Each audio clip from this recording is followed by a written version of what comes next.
Welcome into our side talk. In this side talk, we normally address any issues of life that crops up.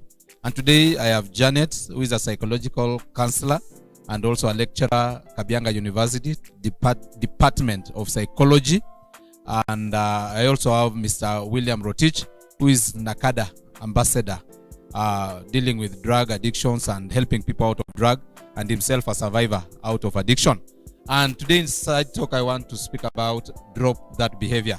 And when I speak about drop that behavior, it's because I know that we all are struggling with some behaviors that we need to drop. Janet, as I speak about drop that behavior, speak to somebody and tell them to drop some behaviors, as you mentioned, some behaviors that we need to drop them. Yeah, today we are saying drop that behavior that is not propelling you towards your destiny. That behavior that is not helping you to achieve what you want to achieve. The secrets that you have that are not, they are not good.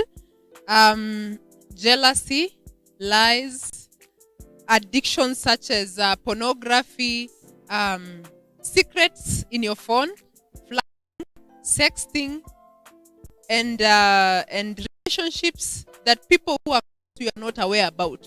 Those secret relationships, you got to drop them. Rotich, you are an NACADA ambassador, but your story about how you survived out of addiction is what has brought you into this kind of work.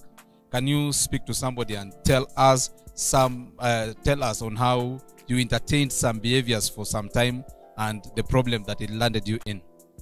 Yeah, as we ask ourselves to drop that behavior, which in my case in addiction, I was a poly drug, it really gave me hard times in my life, drinking alcohol, smoking cigarette, bang, chewing mirror, and also, sexual behaviors.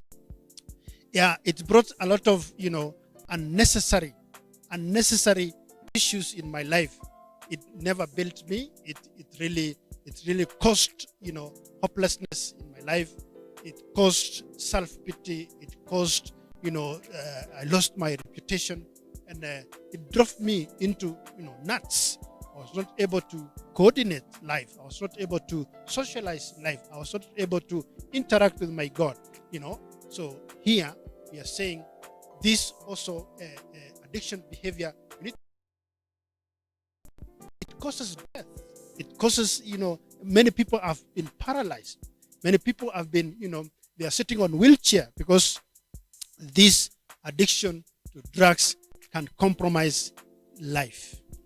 Rotich, before you considered yourself an addict, remember you started it slowly. You told us you started it just as slowly, like a sip of traditional brew. Then you developed. Have you ever discovered that our journey towards addiction, our journey towards any bad behavior that normally it's on us, normally starts slowly, like something small? We think that we can manage it. We think that we are in charge. Can you speak a little bit about it in relationship to your situation? Yeah, basically in that issue of addiction, it starts small. It starts with a zip. It starts with peer pressure. It starts with a whole kind of change of behavior, in relating with other people who are doing in life. So what we are saying is, you may not be able to. Some of us say we are socializing, but we are saying socialization, between socialization and addiction, there's a thin line. So people are saying we are socializing, a social drink, but you'll never know. You'll never know when you get into addiction, because there's a thin line between socialization in addiction, in drinks, in drugs, to addiction. So we are saying you are doing drugs. They are chemicals. It will compromise the system, and it will, what you can say, orient the system, to want to do drugs, and you will never come out of it, because, these chemicals will compromise your, whole system, and it will build into,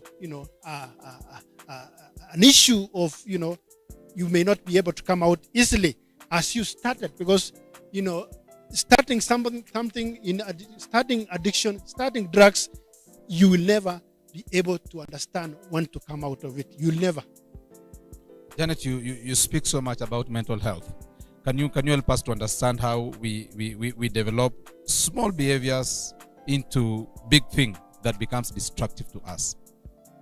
You see, the fact that some of us can no longer control what we do, what we watch, who we associate with, what we think, means that we have formed a habit that has already affected our mental health.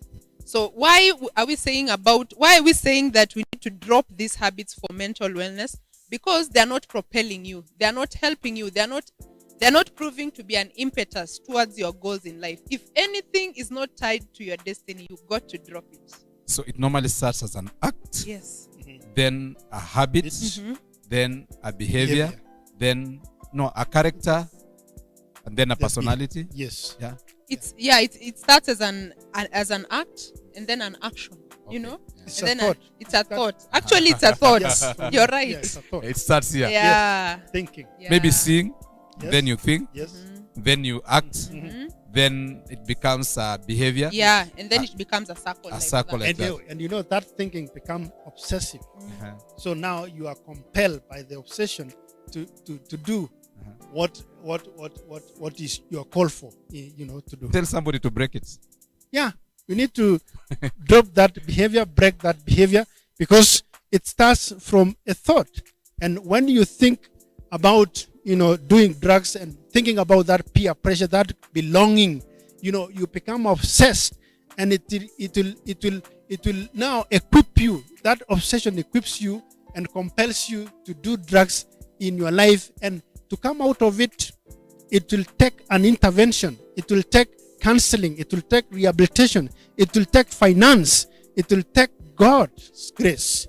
So we don't want to play, into something that we are creating awareness that it is dangerous to go into drugs, because one, you may not come out. You may die. You may be paralyzed.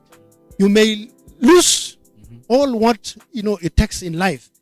So drop it. Janet, look at somebody and tell them, unless they drop it, it may bring them a big problem and hurt others.